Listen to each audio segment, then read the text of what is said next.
got one.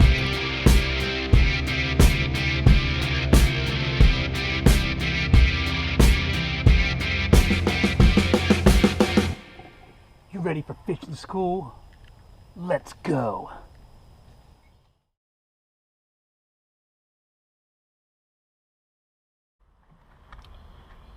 There's too much plastic in the water and too much plastic in our tackle boxes. Let's talk about how we can cut down on plastic today on Fishing School. Now, I've been fishing for years, and these bins are just some of my soft plastics. These are just worms. These are just grubs and some creatures. It's not even all of them. These are just flukes. The KhoopMastaa, the Fluke Master. Sorry, Gene Jensen.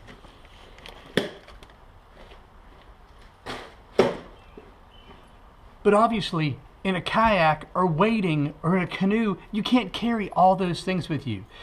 And you may be afraid that you don't have the right things for the right conditions. So let's talk about 4 lures that are kind of like go-tos. I like to set up a thing called my box of favorite lures, or my junk box. That's just some soft plastic things with some hooks and different jigs, so I can be able to cover the gamut of what I'm trying to do. So let's talk about 4 soft plastics that cover the gamut for me. So these 4 lures are things that I end up fishing all the time. Unless I'm doing some sort of specialty flipping in a place, or I have something that's got some really heavy vegetation, or I need some bigger worms or something to that effect. But these 4 lures, and it's kind of accidental that 4 of them are made by Zoom and 1 of them are made by Yamamoto. I am not stuck to one brand, even though I do love Zoom plastics. This is the Fat Albert Grub, and it's in Rootbeer Pepper Green. I prefer to call that color dog food.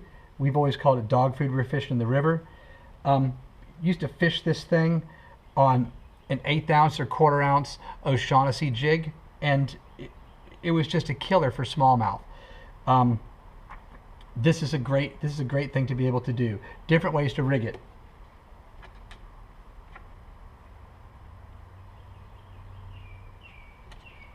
One of my favorite ways is on this. This is an Owner Ultrapoint. Tail up. I kind of Texas rig it. Run it around like this. Measure where it's going to go through. Pop it through. Make sure it's straight. Bear that. I like the tail going up for some reason. That's just me. I like the tail when the tail goes up. Sorry. There we are. Tail goes up. But that's one way to rig this thing. Works really, really, really well. You can drop it. You can drop it down. You can kind of shake. You can shake it if you want to. But this is a swimmy head. Okay. You can do a lot of things with it though. You could pitch it in things and drag it up over. It's got a pointy head, so it kind of comes through cover a little bit nicely. I like to bury the tip so that it doesn't get hung up. But that's a nice little lure to have there. Okay. Another way to rig it would be on football head. Okay, I hate Screwlock things, but it's just me. I made these jigs actually. I wish I would have had the centering pin things at the time. It would have been so much nicer. Screwlock it on here. Try to center it there. Oh, I did a really poor job of that. But for this video, it may suffice. Tail up and run it through here. Maybe coming out there. That's another very poor job. There's the line. Come out on the line. And bump. So then it'll waggle. It'll waggle in the current. Okay? Looking like crayfish, little bait fish down there eating. It's going to stand up. Stand up jig. It's going to help me. So that's how I would run those 2 things. Okay, you could also put this on, nose hook it like this, and put it on drop shot. Okay, you could drop shot this thing. So that's another thing you could do with this plastic. Okay, now of course, people who do drop shot stuff are going to have all these specialized drop shot plastics. I'm just saying, if you want to downsize, these are things that'll work. Okay, boom. Let's talk about the Fluke. I'm just going to tell you what, if I only had one lure to fish, I would fish this Zoom Fluke in white pearl, and that's it. That's the only thing I would fish. I catch fish on it in clear water. I catch fish on it in muddy water. I've even tried different colors of flukes. I've tried like Tennessee shad and different things here and there, and I've caught fish on them too, but I always end up going back to this, with one exception.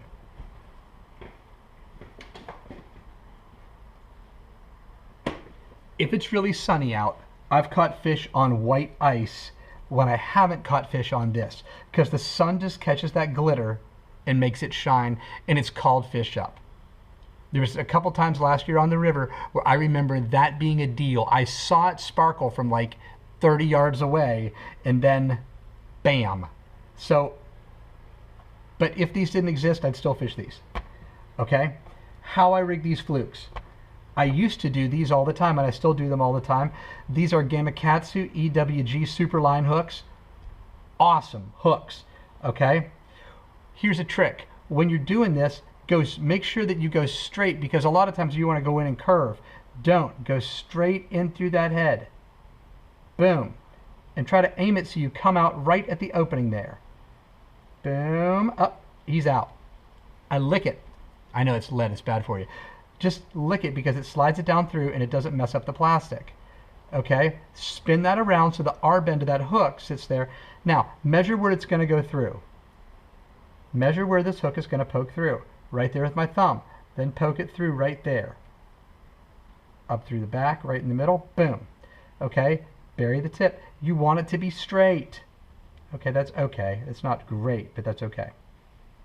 You want it to be straight, or it will spin on you, because you may throw this on spinning gear, you may throw it on light casting gear, but if you throw this on spinning rod and it's all gankety, okay, and it's like this and come through the water like that, it's going to spin on you and it is going to twist the mess out of your line. So don't do that. Okay? Rig it straight. Now, the only reason I don't use these Gamakatsus all the time now is because I discovered the Mustad grip pin hook. Thanks, KVD. I love these things. These are awesome because that little pin right there keeps the fluke from sliding down. Slip it in right there. Pops out. Oh my God, it's disgusting. Dan, on your channel, you got spit all over stuff. Stop. Anyway, so slides down and it pops out, and that little thing holds it right there. Okay, where's it going to go through? Measure with your thumb. Pop it through. Away you go. Boom, bury the hook. That's deadly. Now, I might, if let's say I keep missing fish on it. Now, one thing about this, you want to bury that tip, especially if you're fishing around any vegetation, because I will skip this back under things, skip this into weeds, it'll come right through. But as soon as a fish bites, that sucker's coming out. Okay? Boom. Coming right out. It'll catch right in there. Boom. And it's got a good gap there. Okay? If I miss some fish on it, if I'm fishing monofilament on this or something to that effect, I recommend fishing braid on this. If you're fishing monofilament on it, then, and you're missing fish, maybe go for a bigger hook. Maybe go for a 4-aught as opposed to 3. Okay? Boom. White fluke. Love it. That's pretty much how I rig this exclusively. Unless he's sinking too fast and I want him to stay in a strike zone, then I may put a big worm hook on it. Okay? Something like that. Okay? 4-aught, 5-aught. Okay? I may, 4-aught, 5-aught. Let's say that I put a 3-aught worm hook on him. Here. That's fine. It's got a good enough gap there. It's light wire. If I want them to almost float, I might put a light wire hook on there. If I want them to sink, I might put a heavy wire hook on there. Okay? Lots of different ways to choose around here as to what to do with this fluke. So anyway, but great choices, great choices. I fish it with weight most of the time. I fish in the river a lot, so I put some weight on it. Okay? Boom. The Zoom trick worm. When I was a kid, there used to be the cream worms. And I used to say to myself, Dad, why would they do that? It doesn't have a curly tail on it. It's not going to swim. He would just laugh at me. Anyway, trick worm. Boom. How do I fish it? I fish it on a light wire hook like this. Okay? How do I rig it? Texas rig. That's one way. Boom. In and out. Slide it around. Measure with your thumb where it's going to poke through. Poke it through. Bury it. Make sure it's straight. Boom. Deadly. Deadly. On the banks. Throw it on the banks. Drag it over lily pads. Love it. Okay? Now, another great way to fish this thing is on, now look at that little jig head. It's about the same consistency of wire as that hook we just used, but it's got a tiny bit of lead. So what's it do? I love fishing this thing on this thing. It's going to make it sink a tiny bit, but not a lot. It's going to make it go. It's going to sink it just a little bit, and it's going to sit like that, and it's going to come down like that. All right, it's a slow presentation lure. It's a fall lure. It falls, like not fall, but it makes it fall, okay? I fish it more with this than I do with this, okay? Got those at Bass Pro, okay? Now, another way to fish this thing, which I fish it a lot, is on some things like this. Boom. Boom. Or boom. Okay? I might even fish it on something like that. Okay, just depending on weight and stuff like that. These are some of my favorites. These are made by Arkie. They are called a U-Bolt Jig. I got them at Walmart. Look at Walmart.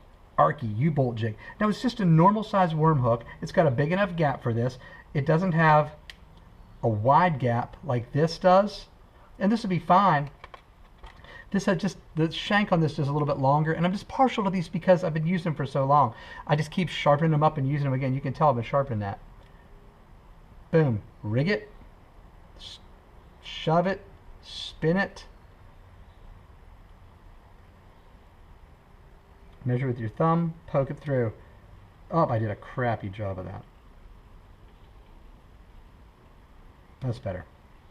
So, notice the head on this completely spins. Tons of people make these things. There's all sorts of these things. It goes down on the bottom, the worm floats up. Okay? It waggles free. It waggles free. It can do lots of things there. It's a great jig. I run this jig on this thing also. Okay? But that's what I'd fish it on. If I need something a little bit more compact, I'll fish it here. Okay? It's just an interesting jig I found. I thought, oh, that'd be cool. A little bit different weight. Good. I have these Arkie jigs in a smaller weight if I want it to fall a little slower, okay? Or if there's not much current, I might fish it on that. But I like fishing it on this. If I'm on a shaky head, I fish it on something like that, okay? You can also fish it on the football head. It'll stand it straight up. It goes down faster. If I'm fishing deeper water, I might run it on something like this. Okay, the last thing we're going to talk about today is a thing that everybody knows, the Senko. The soft stick bait. Super salty. All right, I'm going to teach a couple super secret tricks that people don't tell you about these things. Okay? Wacky rig. Wacky rig Senko. People do O-rings all the time. That's fine. I don't do O-rings. I just don't. Okay? These things are going to break anyway. They break. They're great, but they break.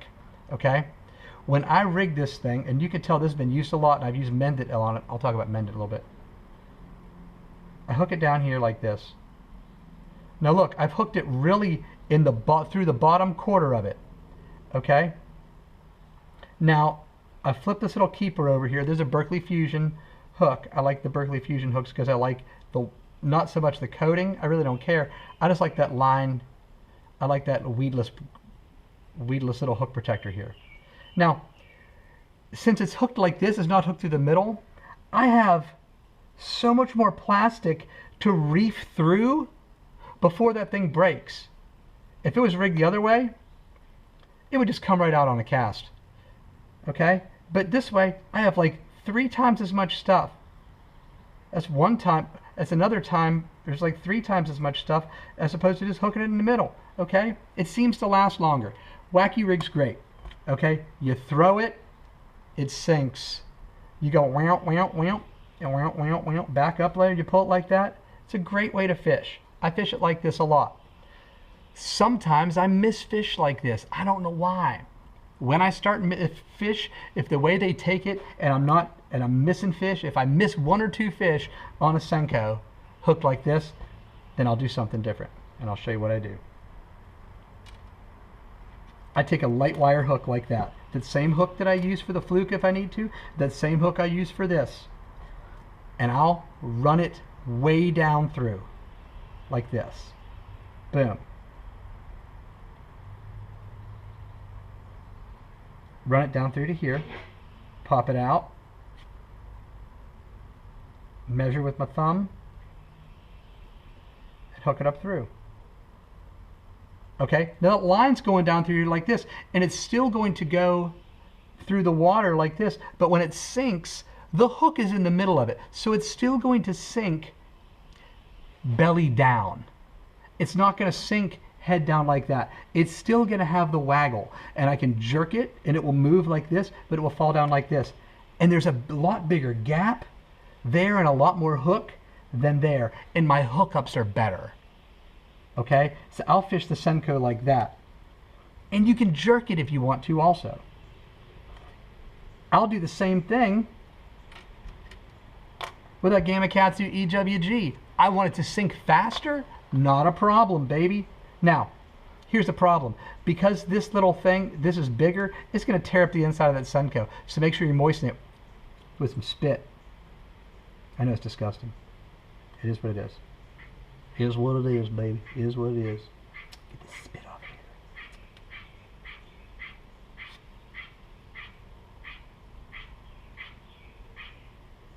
You find a deep, dark hole, you want to drop that Senko down, that's a great way to do it.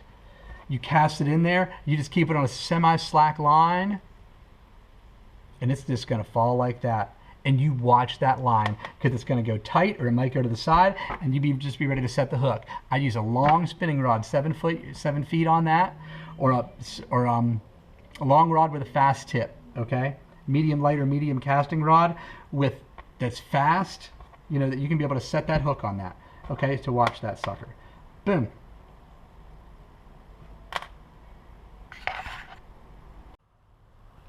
Now I'm going to tell you, you can get a lot more specialized with your gear and a lot more specialized with different types of plastic.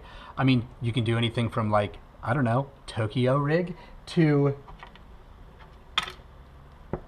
ouch, bigger weighted hooks to old school worm hooks and tungsten sinkers. You can do a lot of different things. But if you're just looking to get going and figure out what do I need, don't just go and buy the newest, craziest bait that's out there. Go with things that are established and find things that work for you. These are things that worked for me. I'll put links to all these things in the description so you can be able to do this. But if you take a glance here, I think with these 1, 2, 3, 4, 5, 6, 7 hooks and these 1, 2, 3, 4 different plastics, you can be able to cover the gamut of what you need to do with plastics. If you just want to fish soft plastics, you can do tons with this. Okay? Top of the water column. Boo! Boo! You can fish this with this. Okay? You can fish this with this. You can jerk it faster. Good. Mid-range water column. Good. If you needed to, you could be able to jig the Fluke. Good. You could jig it up and down. Boom. Right there. Good. Right here. Oh, I forgot to tell you, this is one of my favorite things to do. Take this lure nose hook this fluke. Boom. Put this on like that. And the KhoopMastaa, why would you do that? Because I'm the Fluke Master. No, actually, because what this does is when you jerk this, it gives us a bunch of crazy action. And it gets twisted up. It always sits really nicely like that. Okay, old Greg asked me about that. How do you nose hook a fluke? That's a really good way to do it. Boom. Okay? Great open water there. When things are busting shad, I'll do that, nose hook that fluke. And they'll nail it all the time. Okay? But with this, you can get through everything. Okay, just to prove to you that I'm not lying, this is my box of plastics. It's my box of favorite lures that I call. And look what I have. Black trick worms. Yamamoto Senkos. There's just a couple random ones in there, but normally it's green pumpkin, black fleck. All the time. My flukes. I got the white ice here and I got the white, just like I told you. I'll tell you about these later. Okay? This is a Yamamoto Senko also. I just had a space, and this is a special lure. Anyway, these are my soft plastics that I use. This is my go-to stuff. I might take along another thing of maybe some pigeon plastics or something, or maybe a big fluke in a different color or something like that. Something specific to where I'm going. But this is what I take. It sits on the side of my kayak all the time. When I need things, this is what I have. Okay? So I don't carry 25 things of plastics. This is pretty much what I'm carrying, unless it's something specific. I'm going to go Carolina rigging. I'm going to be fishing beds. I can pretty much use these too, but I might take one or two other bags. Okay? Just to let you know, not lying to you. I hope this has been a little bit helpful for you today. And let me know if you catch some fish. Okay? Thanks. This has been Fishing School with the KhoopMastaa. Until next time.